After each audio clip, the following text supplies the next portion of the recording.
Hey everyone, welcome to glam up. Moradabad की गलियों से निकलकर टीवी की चमकदार दुनिया तक का सफर तय करने की जर्नी क्या फरमान हैदर के लिए इतनी आसान थी जितनी दिखती है। दिल्ली गए तो उनका सामना हुआ इंडस्ट्री के ऐसे ठग्स से जिन्होंने सपने दिखाकर सिर्फ धोखा दिया। पैसा गया, टाइम बर्बाद हुआ, पर क्या फरमान का हौसला टूटा या फिर वो धोखा उनके अंदर एक ऐसी आग जगा गया जिसने उन्हें मुंबई की तरफ बढ़ने पर मजबूर कर दिया। बिना किसी फॉर्मल ट्रेनिंग, बिना किसी प्लान के माया नगरी में कदम रखना, ऑडिशंस की लंबी लाइन में खड़े रहना और बार बार रिजेक्शन का सामना करना। फरमान की इंस्पिरेशनल जर्नी यहीं से शुरू होती है। शोज हिट हुए, टीआरपी ने आसमान छुआ, तो कुछ प्रोजेक्ट्स ऐसे भी थे जिनके लिए उन्होंने दिन रात एक किया, अपना लुक बदला, पर वो शुरू होने से पहले ही खत्म हो गए। एक ऐसा ही शो था खूबसूरत, जिसके लिए 7-8 किलो वेट कम करने के बाद भी वो ऑन एयर हो ही नहीं सका। आखिर कैसे फरमान हैदर इन सब उतार चढ़ाव, सक्सेस और डिसअपॉइंटमेंट से गुजरे, क्या है उनकी रेजिलियंस का राज, और इंडस्ट्री, दोस्ती और प्यार के बारे में उनकी वो अनोखी सोच जो उन्हें हर बार और मजबूत बनाती है। ये वीडियो फरमान हैदर की लाइफ के उन्हीं अनकहे हिस्सों से पर्दा उठाने वाली है। तो चलिए शुरू करते हैं फरमान हैदर की ये अनजानी सी लाइफ जर्नी। बट उससे पहले मेरी आप सभी से रिक्वेस्ट है कि इस वीडियो को आप एंड तक जरूर देखें और चैनल को सब्सक्राइब जरूर करें, जिससे आपको मेरे आने वाले हर वीडियो की नोटिफिकेशन टाइम पर मिल सके।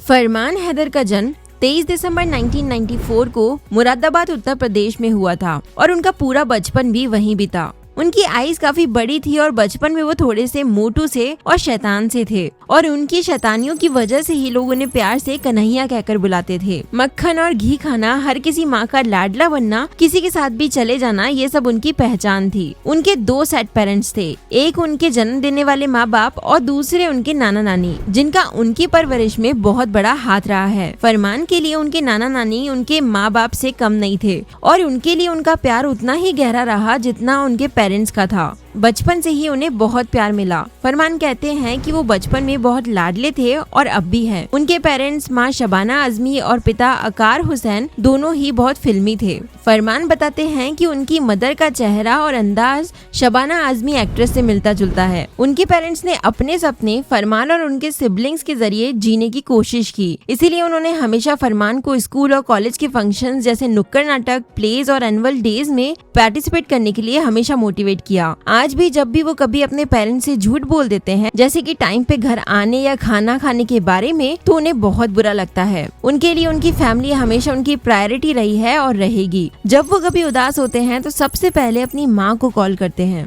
फरमान ने अपनी 12th क्लास तक की स्कूलिंग मुरादाबाद से ही कंप्लीट की। इसके बाद उन्होंने ग्रेजुएशन कंप्लीट किया बीए ऑनर्स में, पर वो यहीं तक नहीं रुके। अपनी एजुकेशन को एक कदम और आगे बढ़ाते हुए फरमान ने LLB की डिग्री भी हासिल की। ये पूरी कानूनी पढ़ाई का सफर उन्होंने अपने होम टाउन मुरादाबाद से ही कंप्लीट किया। फरमान बताते हैं कि उन्होंने कभी सोचा भी नहीं था कि वो एक दिन एक्टर बन जाएंगे या मुंबई तक पहुंच भी पाएंगे। उनका सफर शुरू हुआ दिल्ली से, जब उन्होंने अपनी LLB पूरी भी नहीं की थी और मॉडलिंग प्रोजेक्ट के लिए दिल्ली निकल गए थे। लेकिन दिल्ली का ये फेज इतना आसान नहीं था। वहाँ उनका सामना हुआ कई ठग्स से, ऐसे लोग जो पैसा लेकर ना कुछ सिखाते हैं ना काम देते हैं। फरमान इसे ठग विद्या कहते हैं। एक ऐसी दुनिया जहाँ सपने दिखाए जाते हैं लेकिन सच्चाई कुछ और ही होती है। उनके साथ भी ऐसा ही हुआ। उनसे कुछ लोगों ने पैसे लिए ये कहकर कि उन्हें एक्टिंग और मॉडलिंग सिखाएंगे, उन्हें काम दिलाएंगे, कॉन्टेक्ट्स देंगे, पर आखिर में उन्हें कुछ नहीं मिला। उनका मानना है कि ये एक्सपीरियंस उनकी लाइफ का एक जरूरी हिस्सा था, जिसने उनके अंदर एक आग जगाई। चीटेड होने के बाद उनके मन में बस एक बात थी कि अब ये लड़ाई तो चालू रहेगी, अब अपना पैसा वसूल करना है, अपना रास्ता बनाना है। वो कहते हैं कि दिल्ली में काम ज्यादा नहीं है, क्योंकि सबको पता है कि असली सफर तो मुंबई का है, माया नगरी का। इसी वजह से लोग उन्हें सलाह भी देते थे कि मुंबई जाओ, एक्टिंग ट्राई करो।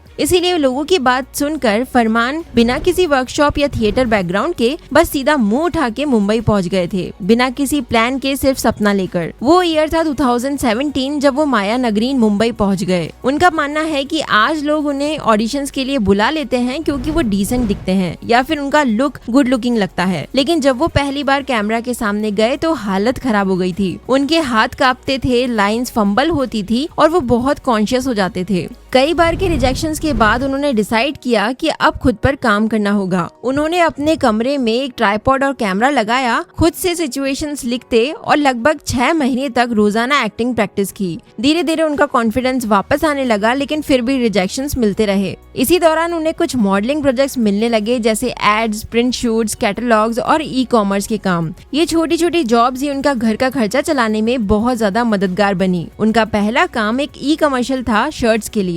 मुंबई में उन्होंने एक्टिंग क्लासेस भी ढूंढी, लेकिन वहाँ भी कुछ लोगों ने उनसे पैसा लेकर ठीक से कुछ सिखाया ही नहीं। उनका कहना है कि कुछ लोग एक्टिंग क्लासेस को सिर्फ एक बिजनेस बना के बैठे हैं, जहाँ टीचिंग का दम ही नहीं होता। इसी वजह से उन्होंने डिसाइड किया कि अगर ऐसे लोग पढ़ाएंगे तो क्लासेस छोड़ देनी चाहिए और खुद पर काम करते रहना चाहिए। फरमान ने फिर बहुत मेहनत की। ऑडिशंस के लिए देवी हो और आराम नगर जैसी जगहों पर अक्सर भूखा प्यासा धूप में लंबी लाइंस में खड़ा रहना पड़ता था। कास्टिंग डायरेक्टर्स ही फैसला करते थे कि उस रोल के लिए वो फिट है या नहीं। अगर नहीं तो वो वापस घर चले जाते थे। ये लगातार चलने वाला सिलसिला ही उनके काम मिलने का रास्ता बन गया। उनका पहला टीवी सीरियल था कसौटी जिंदगी की 2, जिसमें उनकी पहली लीड डेब्यू थी वर्षा शर्मा। उनका पहला लीड रोल शो रक्षाबंधन में आया, जहां उन्होंने शो में लीप के बाद समा चौधरी का किरदार निभाया था। इससे पहले वो छोटे रोल्स कर चुके थे। उनके दूसरे शोज में सावी की सवारी, 21 और आईना शामिल है। वो बताते हैं कि सावी की सवारी जैसे शोज कभी कभी अच्छी टीआरपी और पॉपुलैरिटी होने के बावजूद अचानक से ऑफ एयर हो जाते हैं, शायद चैनल की कमिटमेंट्स या नए शोज के लिए जगह बनाने की वजह से। असल वजह अक्सर चैनल, प्रोड्यूसर्स या एक्टर्स को भी पता नहीं होती। टेलीविजन इंडस्ट्री रेटिंग पर चलती है और थोड़ा सा डिप होने पर भी शो अचानक से बंद हो जाता है।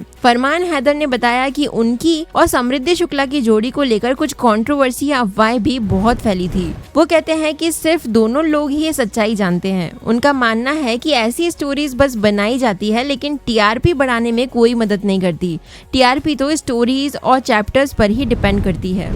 उनका नेक्स्ट शो आईना भी अच्छी रेटिंग्स और अलग स्टोरी लाइन के बावजूद जल्दी ऑफ एयर हो गया और अभी तक उन्हें पता ही नहीं कि इसका रीजन क्या था। फरमान ने एक शो खूबसूरत पर भी काफी मेहनत की, जिसमें उन्होंने अपना वेट 7-8 किलो कम किया, 18 घंटे की इंटरमिटेंट फास्टिंग की, हाई प्रोटीन और लो कार्ब डाइट के साथ वर्कआउट भी किया। उन्होंने 15 एपिसोड शूट किए और लगभग 2.5 महीने तक प्रमोशन और डिजिटल कैंपेन्स में भी काम किया, लेकिन शो को पहले होल्ड पर रखा गया और फिर पूरा शो ही बंद कर दिया गया। वो इसके पीछे की वजह नहीं जानते और ना ही उन्हें इसका कुछ फर्क पड़ता है। मगर इस शो के बंद हो जाने के बाद उन्हें रोना बहुत आया था, क्योंकि उन्होंने इस पर बहुत मेहनत की थी और 2 दूसरे प्रोजेक्ट्स भी छोड़ दिए थे। करंटली फरमान को पॉकेट में आसमान शो में देखा जा रहा है। इस शो में वो दिग्विजय का रोल निभा रहे हैं। इस शो में अपनी परफॉर्मेंस को देखना फरमान के लिए बहुत खुशी की बात है और ऑडियंस से मिलने वाला प्यार उन्हें एक अलग ही एहसास दिलाता है। वो मानते हैं कि इंडस्ट्री बहुत अनसर्टेन हो सकती है। शोज कभी भी अचानक खत्म या स्क्रैप हो जाते हैं, जिससे फाइनेंशियल इनसिक्योरिटी भी होती है और इसी वजह से उन्होंने बचत और इन्वेस्टमेंट की इम्पोर्टेंस भी समझी है। फरमान का मानना है कि ऐसे टाइम में दोस्ती, रिश्तेदारी और प्यार भी बेकार हो जाते हैं। असली जिम्मेदारी सिर्फ आपके ऊपर होती है कि आप खुद को संभाल पाओ। फरमान मानते हैं कि सिर्फ भगवान से काम मांगना चाहिए, इंसानों से नहीं। वो अपनी मेहनत से अपनी किस्मत खुद बनाना चाहते हैं। लॉबी करना या लोगों के पीछे भागना उनका स्टाइल ही नहीं है। एक्टिंग के बारे में वो कहते हैं कि मेथड एक्टिंग या कैरेक्टर में जीना उनको फेक लगता है। उनका मानना है कि एक्टिंग बस स्क्रिप्ट को समझकर उस हिसाब से परफॉर्म करना ही होती है, ज्यादा सोचने की उसमें जरूरत नहीं होती। फरमान कहते हैं कि वो फ्यूचर में बिग बॉस जैसे शोज का हिस्सा नहीं बनना चाहते, क्योंकि उन्हें लगता है कि वो मसाला नहीं दे पाएंगे, लेकिन खतरों के खिलाड़ी जैसे शोज के लिए वो ओपन है। बात करें उनकी पर्सनल लाइफ की तो फरमान के बेस्ट फ्रेंड प्रदीप ठाकुर है, जो उनके होम टाउन में रहते हैं। दोस्ती के बारे में उनका नजरिया थोड़ा अलग है। वो कहते हैं कि जो दोस्ती वो देते हैं वो लोगों के लिए तोहफा होती है, लेकिन जो उन्हें मिलती है वो कभी कभी सजा जैसी लगती है। उन्होंने दोस्ती में धोखे भी बहुत देखे हैं और महसूस किया है कि जरूरत के वक्त लोग छोड़ जाते हैं। उनका मानना है कि सिर्फ बचपन की दोस्ती ही सच्ची होती है, जिसमें पूरी दुनिया से लड़ने या मरने का जज्बा होता है। स्पेशली इस इंडस्ट्री में दोस्त बनाना बहुत मुश्किल है और वो एक ऐसा लाइफ पार्टनर चाहते हैं जिसे देखकर घर आने का मन करे, फिर चाहे वो शादी लव मैरिज करे या फिर अरेंज्ड, उन्हें उससे कोई दिक्कत नहीं है। लास्टली अब जान लेते हैं फरमान हैदर की लाइफ से जुड़े कुछ और इंटरेस्टिंग फैक्ट्स। फरमान की लाइफ का पहला लोकल ट्रैवल एक्सपीरियंस नैनीताल था। पहली कार उन्होंने वैगनार ली थी और अपने पेरेंट्स को उन्होंने शूज और स्टोल गिफ्ट किए थे। उनकी बॉडी पर एक भी टैटू नहीं है और वो कभी बनवाना भी नहीं चाहते। बात करें उनके सेलिब्रिटी क्रश की तो श्रद्धा कपूर उनकी बहुत बड़ी क्रश है। वो हिंदी और इंग्लिश दोनों बोल लेते हैं लेकिन और कोई लैंग्वेज नहीं बोल पाते। देवदास मूवी उनकी सबसे फेवरेट मूवी है और शाही पनीर उनका फेवरेट फूड है। फरमान खुद को दुनिया के सबसे वाहियात सिंगर मानते हैं क्योंकि उनका कहना है कि वो बिल्कुल भी अच्छा नहीं गा पाते। उन्हें पहाड़ या ग्रीनरी वाली जगहों पर ट्रैवल करना बहुत पसंद है। साथ ही वो बहुत अच्छा खाना और अच्छे रिजॉर्ट्स में रुकना एंजॉय करते हैं। उन्हें 3 चीजें बहुत नाराज करती है: बदतमीजी से बात करना, उनके आसपास लोगों का जोर से चिल्लाना और जब डाइट पर होने के बावजूद जलेबी, रबड़ी या काजू कतली जैसी खाने की चीजें उनके सामने आती है। और जो 3 चीजें उन्हें खुशी देती है वो है प्यार भरी और अच्छी बातें करने वाले लोग, अच्छी कंपनी में अच्छी बातें करना और फैमिली के साथ वीडियो कॉल्स करना। तो ये थी एक छोटी सी लाइफ जर्नी फरमान हैदर की लाइफ से। आई होप ये वीडियो आपको जरूर पसंद आया होगा। यदि हाँ तो प्लीज मेरे चैनल को सब्सक्राइब करना बिल्कुल मत भूलना और अपनी नेक्स्ट सेलिब्रिटी रिक्वेस्ट भी कमेंट सेक्शन में लिखकर मुझे जरूर बताएं। मैं फिर आऊंगी एक ऐसे ही नए वीडियो के साथ। Till then stay connected, be happy.